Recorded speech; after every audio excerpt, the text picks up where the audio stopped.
Christians sometimes wonder, why should we learn about Islam? There are lots of reasons that people in general, but especially Christians, should be learning about Islam. Let's consider 5 of them. First, numbers. Islam is the second largest religion in history after Christianity. There are about 1.6 billion Muslims in the world. That's over a fifth of the world's population. There are currently more than 1,200 mosques in the United States and more than 6,000 in Europe. And according to many sources, Islam is the fastest growing religion in the world. So Islam is big, and it's getting bigger. When that many people believe something, it's a good idea to learn what they believe. Second, Christians can't communicate the gospel clearly to Muslims without understanding what Muslims believe, because the Quran distorts the meaning of Christian claims. For instance, Christians claim that Jesus is the Son of God. But when we say Jesus is the Son of God, Muslims think we're claiming that God had sex with a woman and produced Jesus as an offspring. They believe this because the Quran says, "How can Allah have a son when he has no wife?" Surah 6, verse 101. Now, when Christians call Jesus the Son of God, we're not talking about God having sex and producing an offspring. No Christian has ever meant that. But that's what Muslims think we mean, because the Quran says that's what it means to call someone the Son of God. There's a similar problem when it comes to the doctrine of the Trinity. According to the Quran, Surah 5, verse 116, Christians believe in a Trinity made up of God, Jesus, and Mary.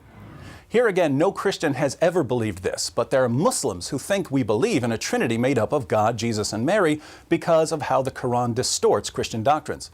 So if we don't know what Muslims believe, we won't understand how they're misinterpreting what we say when we preach the gospel. Third, Muslims are trained to challenge the core doctrines of Christianity. Jesus taught his followers lots of things, but when they preached the gospel in the book of Acts, they preached that Jesus is the divine Son of God who died on the cross for sins and rose from the dead. Deity, death, and resurrection. These are the 3 core teachings of the Christian gospel. Islam denies all 3 of them, and so Muslims are taught to challenge Christians on these issues. Muslims are taught to attack Christianity where it matters most. If Christians don't know about Islam, we won't know how Muslims are going to challenge our beliefs, and we won't know how to challenge their beliefs.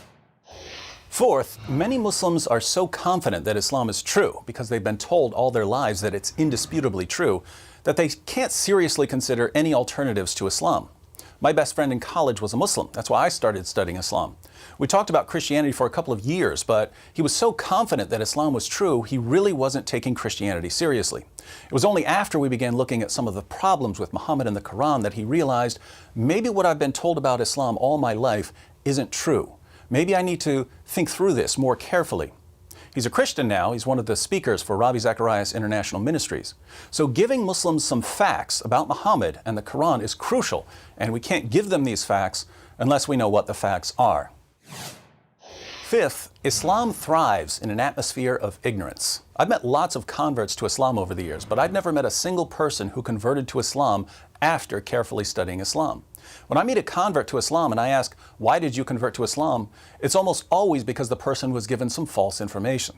The reason so many people fall for this false information is that there's a general atmosphere of ignorance about Islam, which allows Muslim preachers to say pretty much whatever they want because no one's going to correct them.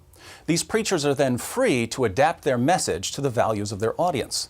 In the West, we believe in women's rights. So the Muslim preacher says, "You believe in women's rights? Muhammad was a champion of women's rights. He was probably the greatest defender of women who ever lived."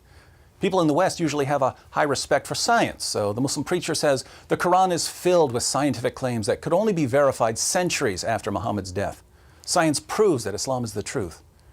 In an area where no one knows much about Islam, many people believe what they hear from these Muslim preachers and they convert to Islam.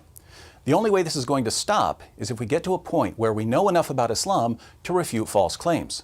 When a Muslim preacher says Muhammad was a champion of women's rights, hands need to go up to question him about Quran verses that refute him. So Islam is already a massive religion and it's growing rapidly. Muslims often don't understand the gospel because they're misinterpreting our claims based on the Quran's distortion of our claims. Muslims have been taught to criticize core Christian doctrines. Many Muslims can't take the gospel seriously until their own beliefs have been challenged, and people are converting to Islam based on false information. All of these are reasons for Christians to learn about Islam.